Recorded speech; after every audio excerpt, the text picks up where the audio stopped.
your seed is really your superpower as a man. It increases your manifestational capacity. It increases your ability to stay vitally alive inside of yourself. We're not talking about celibacy, right? The tradition way back when was calling it brahmacharya and saying it's about celibacy, but it's actually not necessary to be celibate. I can guarantee this for you. For this part, it is not necessary to be celibate. Drop that one if that's in your mind. It's just, can we be conscious with the energies, isn't it? And what does unconsciousness looks like? It just looks like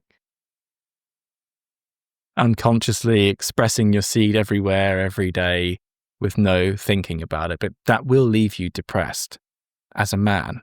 There's a hollowness to it, Different with a partner, though. Very different with a partner. Less de-energizing.